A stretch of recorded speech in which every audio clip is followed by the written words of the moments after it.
శుక్రవారం తెలుగులో విడుదల కాబోతున్న దుల్కర్ సల్మాన్ కాంతా మూవీకి ట్విట్టర్ రివ్యూ వచ్చేసింది. ఈ సినిమాను ఇప్పటికే తమిళంలో ప్రీమియర్ షో వేయడంతో అక్కడి నుంచి పాజిటివ్ రెస్పాన్స్ వస్తుంది. సినిమా చూసిన క్రిటిక్స్ అంతా కాంతా మూవీ ఒక మాస్టర్ పీస్, ఎపిక్ మూవీ అని ట్విట్టర్ ద్వారా పోస్టులు పెడుతున్నారు. ఈ మూవీలో టీకే మహాదేవన్ పాత్రలో కనిపించిన దుల్కర్ కి నేషనల్ అవార్డ్ పక్కా అంటున్నారు. రానా, సముద్రఖని, భాగ్యశ్రీ బోట్సే ఎక్సలెంట్ గా యాక్ట్ చేశారని చెబుతున్నారు.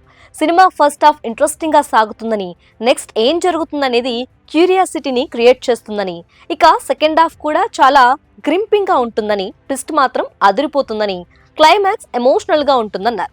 మర్డర్ మిస్టరీ డ్రామా అదిరిపోయిందని, సినిమా నరేషన్ కట్టిపడేస్తుందని, స్క్రీన్ ప్లే హైలైట్ గా నిలుస్తుందని, సీట్ ఎడ్జ్ లో కూర్చొని చూసేలా మూవీ ఉంటుందంటున్నారు. సినిమా చూస్తున్నంత సేపు మరో ప్రపంచంలోకి వెళ్లిపోతామని, మొత్తానికి ఈ సినిమా వరల్డ్ క్లాస్ మూవీగా వర్ణిస్తున్నారు. అయితే తమిళ ఆడియన్స్ కి కనెక్ట్ అయ్యే సినిమాలు మనోళ్ళకి అంతగా కనెక్ట్ కావు.